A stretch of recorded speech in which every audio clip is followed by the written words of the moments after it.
There are moments in life when the hardest thing is not the obstacle in front of us. It is the decision we must make. Two options, two directions, two possibilities. And the longer we stare at them, the heavier they feel. Overthinking begins quietly. We replay conversations that have not happened.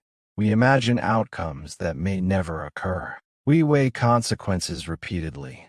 We seek certainty before movement, and slowly, paralysis replaces progress. Indecision is exhausting, not because action is happening, but because mental motion never stops. Yet Scripture does not leave us without guidance. In James 1:5 we read, "If any of you lacks wisdom, let him ask of God, who gives generously to all without reproach, and it will be given to him." Notice the simplicity of that invitation. If you lack wisdom, ask, not calculate endlessly, not panic, not withdraw, but ask. The first strength truth about overcoming overthinking is that wisdom is requested, not manufactured. When we overthink, we often assume clarity must come from perfect analysis. But biblical wisdom is relational before it is analytical. It begins with seeking God. Proverbs 3:5-6 says, "Trust in the Lord with all your heart and lean not on your own understanding. In all your ways acknowledge him, and he will make your paths straight." Overthinking leans heavily on our own understanding. It attempts to predict every variable. It tries to eliminate every unknown. But trust shifts weight. Trust does not remove thinking. It removes self-reliance. The second strength truth is that clarity often unfolds after commitment, not before it. Psalm 119:105 says, "Your word is a lamp to my feet and a light to my path." A lamp illuminates the next step, not the entire road. We often want floodlights. God often gives lamps. We want total certainty before moving. God invites faithful movement with partial clarity. Consider Nehemiah.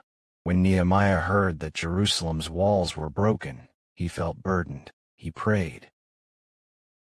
He fasted, but eventually he acted. He approached the king. He requested permission. He traveled. He inspected. He built. Clarity did not eliminate opposition. It guided responsibility. Nehemiah did not wait for zero resistance. He moved with conviction. Overthinking waits for perfect conditions. Wisdom moves with responsible confidence. The third strength truth is that indecision often grows from fear of regret. We ask ourselves, what if I choose wrong? What if this decision costs me? What if I miss something better? But Scripture consistently shows that God directs surrendered hearts. In Acts 16, Paul intended to go into certain regions. The Spirit redirected him. Notice something important: Paul was moving. He was not paralyzed. He was active, and direction came in motion. If Paul had waited for perfect clarity before beginning, he would not have moved at all. God redirected him while he was faithful. Sometimes fear of making the wrong decision becomes greater than fear of remaining stuck. But remaining stuck also carries consequence. The fourth strength truth is that God leads the willing, not the hesitant. When our posture is surrendered, God is capable of redirecting us. When our motive is faithful, he is capable of adjusting our path. Solomon provides another example. When Solomon became king, he did not ask for wealth or victory. He asked for wisdom to lead well. God honored his request. Notice again the pattern. Wisdom is given in relationship, not extracted through anxiety. Now let us bring this into modern life. Overthinking often appears in decisions about career, relationships, relocation, calling, financial direction. We imagine every possible outcome. We anticipate potential failures. And in doing so, we attempt to eliminate uncertainty entirely. But no decision in life carries zero uncertainty. The goal is not perfect prediction. It is faithful movement.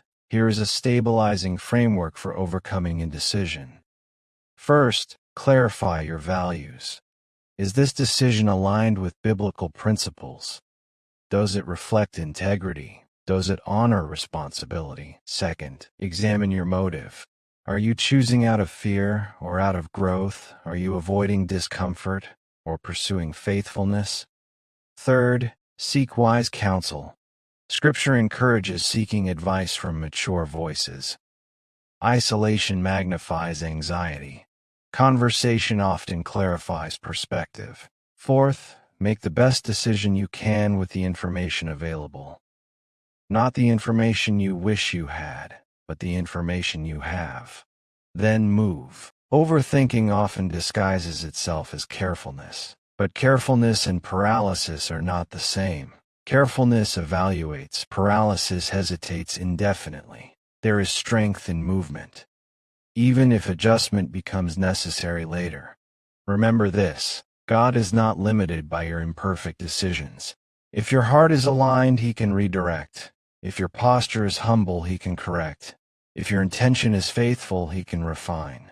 The fear of regret weakens when we remember that we are not navigating alone. Proverbs says, "In all your ways acknowledge Him." Not in some of your ways, but in all. Decision-making is not a test of flawless performance. It is a practice of trust. Overthinking shrinks when we accept that we are allowed to move forward imperfectly. Wisdom does not require omniscience. It requires humility, and humility seeks God first. If you are facing a difficult decision today, act. You do not need total certainty, you need faithful alignment. You do not need to foresee every consequence. You need to act responsibly with what you know. You are not required to predict the entire road, only to take the next step. God guides those who walk, not those who freeze. And even if the step is small, it is still movement. Indecision drains strength. Action restores it. Not reckless action, responsible action, grounded in prayer, anchored in Scripture, supported by wise counsel. Trust that God is able to guide you. Trust that He is not waiting for perfection. Trust that forward motion, even when modest, is better than endless analysis. You are capable of deciding, you are capable of moving, and you are not alone in the process. Wisdom is available, direction is possible, and courage grows when overthinking gives way to trust. So choose faithfully and act responsibly, and God will guide you in your decision.